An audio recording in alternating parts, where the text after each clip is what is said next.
నమస్తే. నేను మీ మాధురి. ఈరోజు మనతో పాటు ఉన్నారు మాడుగుల శివప్రసాద్ గురుగారు. నమస్తే గురుగారు. ఆశీర్వచనం తల్లి.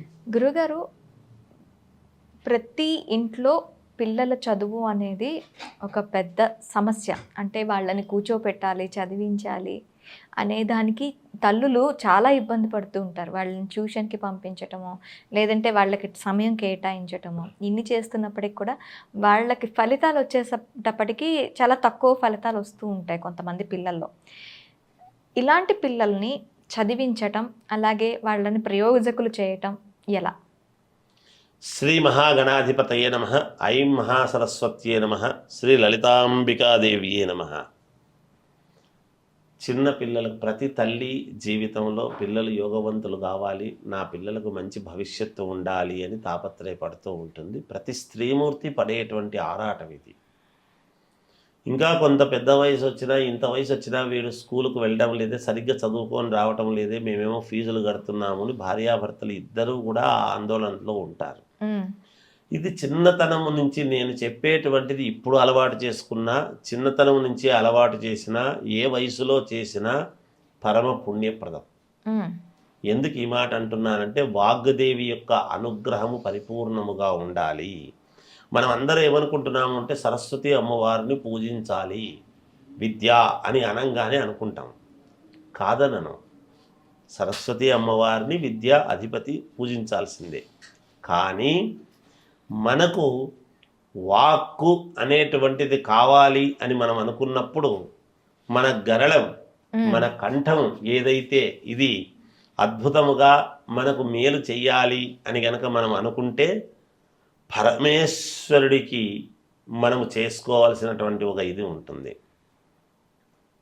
ఏమిటి, ఏం చేస్తున్నాము అంటే, చాలామంది మనము కార్తీక మాసము వస్తేనో లేదో అనుకూలముగా ఉంటేనో చూసి పరమేశ్వరుడికి మనము పాలు, పెరుగు, తేనె, నెయ్యి, చక్కెర, పంచామృతాలతోనూ అన్నిటితోనూ అభిషేకం చేసుకుంటూ ఉంటారు. చెరుకు రసంతో చేస్తారు, విభూతితో చేస్తారు, గంధము, పళ్ళరసాలు అన్నిటితోనూ చేస్తుంటారు, కొబ్బరి బోండంతో చేస్తారు, చెరుకు రసం మామూలుగా. అయితే ఇక్కడ మన బిల్వదళాలు కూడా తీసుకువెళ్తూ ఉంటారు. అవును. మీకు ఒక్క మాట చెప్తాను చూడండి, ప్రతి తల్లి పాటించాల్సినటువంటి నియమం నేను చెప్తున్నానమ్మా. పిల్లలు అత్యద్భుతముగా రేపొద్దున కలెక్టర్ కావచ్చు, లేదా ఇంకా పై స్థాయిల్లో ఉండొచ్చు. వాళ్లకు వాక్శుద్ధి పెరగటము, మంచి భాషా జ్ఞానము రావటము, సమయానికి గుర్తు ఉండటము. చదివింది సమయానికి గుర్తుండాలి. అవును. అంటే పుస్తకములో ఉండేటువంటి విషయాన్ని మనము చదివినప్పుడు మన మస్తకములో పెట్టుకోవాలి, మన బుర్రలో ఉండాలి. సమయానికి టక్కు అనేది గుర్తు రావాలి. ఎక్కడికి వెళ్ళంగానే ఓహో దీనికి ఇది కదా అని అలా గుర్తున్న, నిజానికి జ్ఞాపక శక్తి పెంపొందింపజేయడం అనేటువంటిది ఎక్కడా ఉండదు, పెరగదు. ఉన్న జ్ఞాపక శక్తిని నిరంతరము వాడుకుంటూ ఉంటే, ఒక యంత్రము మనం రోజు ఎలక్ట్రానిక్ ఐటమ్స్ను రోజు వాడుతూ ఉండేటువంటి విధానం ఉంటే ఉంటుంది, వాడకుండా పెడితే ఏమవుతుంది? పాడైపోతుంది.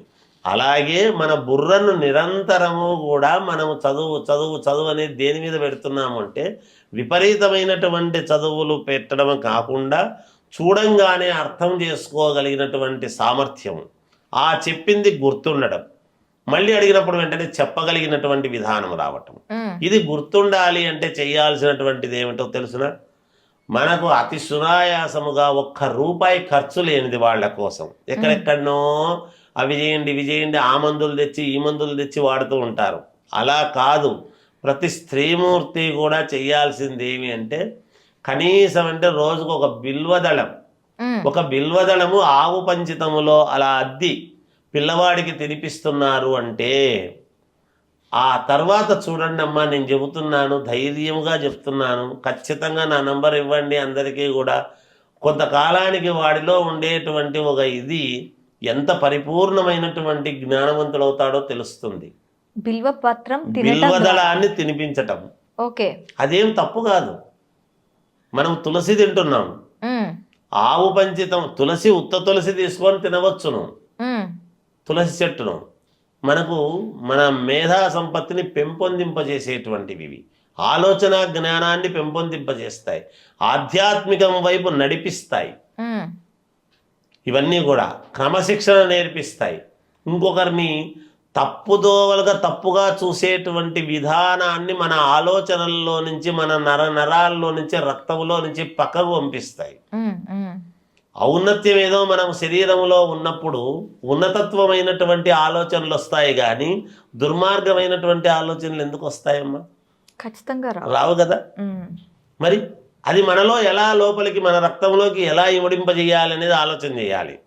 బిల్వదళం, ఒక బిల్వం రోజుకు, లేదు రోజు మార్చి రోజు వాడికి అలవాటు కావాలి. రోజు నేను ఈ బిల్వదళం అలా ఆవు పంచితంలో అద్ది కాసేపు ఆగి తీసుకుంటున్నాడు. ఒకవేళ బిల్వదళం పచ్చిది ఆవు పంచితంలో తీసుకోవటానికి ఒకవేళ ఏదైనా సహకరించలేదు, కుదరలేదు అంటే ఆవు పంచితంలో అద్ది దాన్ని ఎండబెట్టేసి పొడి నూరిన తర్వాత పిల్లవాడికి ఇవ్వండి. ఒక పొడిలో, ఒక పండులోనో దేంట్లో అన్నా ఇవ్వండి. తప్పకుండా వాడికి బ్రహ్మాండమైనటువంటి తెలివితేటలు వస్తాయి. 100% చెబుతున్నా, 100% కాదు. ఇది పాటించాలి. ఉమ్, ఆవు పంచితముతో మనము మామూలుగా ఒక చుక్క బకెట్లోకి వేసుకొని రోజు స్నానం చేయాలి. చేస్తే ఏమవుతుంది అంటే ఈ గ్రహదోషాలు అని, మామూలుగా ఎక్కడికో వెళితే ఏదో మనకు కొంచెం దాటుడు వ్యవహారం అని, ఇవన్నీ కూడా ఉండవు. అందుకే పూర్వం ప్రతి ఇంట్లోనూ గోమాత అనేటువంటిది ఉండి ఆ గోమాత పుచ్ఛానికి నమస్కారం చేసుకొని వెళ్ళేటువంటి తత్వం ఉండింది. రాగానే గోవును తాకేవాళ్ళు. ఉమ్. ఎటువంటి దిష్టి దోషాలున్నా పోయేటివి ఆ గోమాత తీసేస్తుంది. సర్వరోగ నివారణి గోవు ఇంట్లో ఉంటే. అందుకే పూర్వకాలం వాళ్ళు 100 సంవత్సరాలు పైన బతుకుతూ ఉన్నారు. కారణం ఏమిటంటే గోసేవ. ఆవు పాలు, ఆవు పెరుగు, ఆవు పేడ, ఆవు పంచితము, బిల్వము, తులసి, వీటిని ఎక్కువగా తీసుకునేటువంటి తత్వం. ఉమ్, పటిష్టత. పిల్లలకు బిల్వదళం బాగా ఎండబెట్టి 6 నెలల వరకు అదే బిల్వాన్నే పూజ చేసి అలా నీళ్ళల్లో అద్ది మళ్ళా పరమేశ్వరుడి మీద పెట్టి పూజ చేయొచ్చు అన్నాడు. దానికి అపవిత్రత లేదు. బిల్వం ఆ, ఎన్ని రోజుల వరకు చేయొచ్చు? 6 నెలల పాటు చేయవచ్చును. బిల్వదళ అంటే ఒక ఉత్తరాయణం, దక్షిణాయనం, మనకు ఆయనములు 2. అవును, ఇది 6 నెలలు, అది 6 నెలలు. అవును. అంటే 6 నెలల పాటు ఒకటే బిల్వాన్ని అలా నీళ్ళల్లో అలా పరమేశ్వరుడి మీద పెట్టవచ్చును. ఓకే. 6 నెలల పాటు చేయవచ్చును ఒక బిల్వదళాన్ని. ఉమ్, అటువంటివి మనకు చాలా ఉన్నాయమ్మ. పిల్లలకు జ్ఞాపక శక్తి, చదువు కోసం చేసేటువంటివి. వీటికి ఇంకా కొన్ని చాలా అనేక రకాలు ఉన్నాయి. మళ్ళీ మనం చెప్పుకున్నప్పుడు ఇంకా చాలా చెప్పుకుందాము. ఒక్కొక్కటి చెప్పుకుంటూ వెళదాము. బాగుంటుంది. ఇలా చేస్తే పిల్లలకు జ్ఞాపక శక్తి, వాళ్ళు చదువుల్లో ముందుంటారు. మన పిల్లలు మంచి దేశం గర్వించదగ్గ పిల్లలుగా తయారవుతారు. ధన్యవాదాలు గురుగారు. జయోస్తు.